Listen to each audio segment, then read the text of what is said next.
we talking about the 10th seed Lakers anyway? Like, why are we even talking about them? Touche. What's up, world? Welcome back to Charge the Game podcast. And man, oh man, Paul Peirce, man, let me tell y'all something. Skip Bayless is most definitely going to keep inviting Paul Peirce onto this show.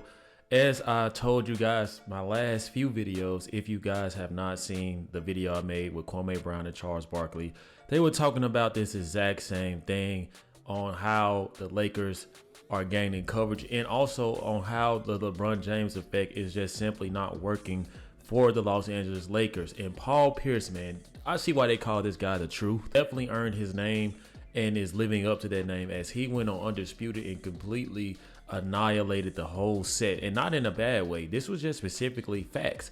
But before we continue to talk about this video, I want to ask you guys to do me a huge favor, man. Hit that subscribe button. Also hit the like button, guys. Back to the video.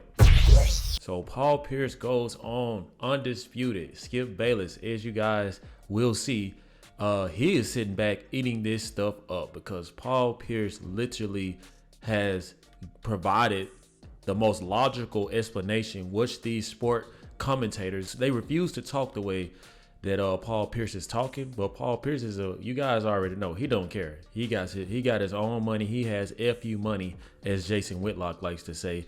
He has FU money, so he's not going to bite his tongue on his takes and his opinions. And that's one thing that I respect about Paul Peirce, regardless of the shenanigans that he does off camera. That's his life.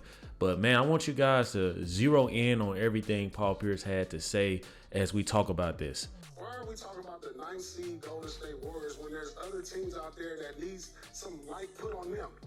Like, I'm tired of the Lakers. Yeah, Lakers gonna lose. LeBron's gonna get 40. He's great at getting his stats. But the truth of the matter, Key, when I've been watching the Lakers this year, yes, LeBron's been great numbers-wise, but LeBron got to take a step back. Thank you. Thank you. I cannot stress this enough. I've made these videos, right? And everybody likes to come at me sideways, especially if you do not say anything that is in agreement or aligned with uplifting LeBron James. If you have anything bad to say, even if it's something slightly bad, you get all of this backlash. That's why I'm so thankful that Paul Peirce went on the show and pretty much reiterated what a lot of fans have witnessed and what a lot of fans and viewers of the sport, it's just what we see, right? We are not doing the league any favor, and the league is not doing us any favor by broadcasting the same two superstars, aging superstars. They still have great talent, but the league is more fun when there's coverage of all the top tier talent. Like, that's when the league was its most fun, because yes, you're gonna have the mass consensus that really do like Steph Curry and like LeBron James, but I'm telling you guys, like, it's just better when you are anointing other superstars or other all-stars or just great caliber players on the games that they have and also the talent that they display, because what it does is it creates a market for them to be able to compete against these superstars and bring out the best of everybody, right? When everybody knows no matter what they're going to do, all the coverage is going to go to LeBron James, right? For the most part, and sometimes Steph Curry, it just makes it boring. And I can tell, like, most people like myself, man, like, we just lose interest when it comes to stuff like that. And you guys know Paul Peirce, man, he is so anti-LeBron, like, it just doesn't make any sense. But he does respect LeBron James, and a lot of people like to say that that's hate. No, he just tells the truth because he's not a jock sniffing, you know what, rider. He's just pretty much telling the truth. Take a step back and do what? You got to get the ball up a little more. Yeah, I buy that. Listen. He's averaging since All-Star break. Look at his numbers: 29, 9-7, 57 from the field, 45 from three. It's not resulting in wins. When LeBron sat out, who they beat? Milwaukee, a contender. Zeno had 40. They went to Boston and got a win without LeBron. Thank you. You guys saw the video that I made this past weekend and the videos prior to that. I literally said that the problem with this team is that when they're playing with LeBron James, they are not being themselves. That's why when LeBron James sits out, it's a sense of relief. You guys ever had a manager micromanage everything you guys do, and when he's not around, you guys can literally be yourselves? Or the time that your mom or your parent or parental guardian was over you, but when they were away, you guys could actually like curse and pretty much be yourselves and do things that made you guys laugh, or you could just be free. And that's the problem with LeBron James. He does not know how to take a step back because he is a me type of person. And I've reiterated this so many times that this team cannot truly unlock themselves with LeBron James in the way. I even went as far as saying that for this team, you cannot mix great with good, because they are good with LeBron James off the court. They're good. But when you mix that great with powers, man, it's going to tilt towards greatness, right? So they have to give up the ball. They're not going to go over there and say, give it up, pass the ball to me. They're not going to do that. You know what I'm saying? They're not going to say, LeBron James, I was open. Hey, LeBron James, you need to play defense on your man and stop huffing and puffing when he blows past us, because you were supposed to be holding this guy. You're getting mad because you're not putting in a defensive effort as much as you used to, and you're blowing assignments, man. And when these kids are worried about making a mistake, they get in their own way. That's why you see Austin Reeves looks the way he looks when LeBron James is off the court. You see the way that D'Lo looks the way he looks. And when LeBron James is on the court with D'Angelo Russell, you guys can see there's some type of animosity going on. D'Angelo Russell seems deflated, and LeBron James seems like he has this inner anger towards D'Lo. And the only time LeBron James truthfully is cheering for D'Lo, if you guys watch the games like I do, is when LeBron James is sitting out a game and D'Lo is performing. That's like the only time that I see that. And you can see D'Lo be more of himself. But with LeBron James on the court, D'Lo just seems like he just doesn't have the it for the game, or the competitive juices that he had in the game prior. LeBron James will literally come within, just with his presence alone, water all of that down. And that's exactly what Paul Peirce is alluding to, bros. Take a step back, man. You harming yourself by trying to focus on moving the needle on your greatness. You have done outstanding things, LeBron James, but you're getting in your own way. That's my opinion. And even I'm quite sure Anthony Davis knows this as well. This is what comes along with playing with the LeBron James, or a guy of his type of caliber. I don't think that this would be a problem for Kevin Durant or Steph Curry, because they typically just want to play basketball. They lead in other ways. There is no diva-ish ways, and they just have people to be able to work those different parts for them. LeBron James wants to manage everything, and he is not getting the best out of these role players because he wants to take over. He wants it to be done on his dime without realizing that he's just harming himself. Skip Bayless eating this up, y'all. I think he's older. He needs to take a step back. The less he does, the more it's going to be for the team. And that's not a bad thing. It's not a bad thing, but Keyshawn Johnson does not know how to stop playing media industry plant for a day and just understand that the advice that Paul Peirce is giving him, this guy is a Hall of Famer. He does have a championship ring. He did play in the league when it was much more physical. So I'd like to think that Paul Peirce has the one up in this situation.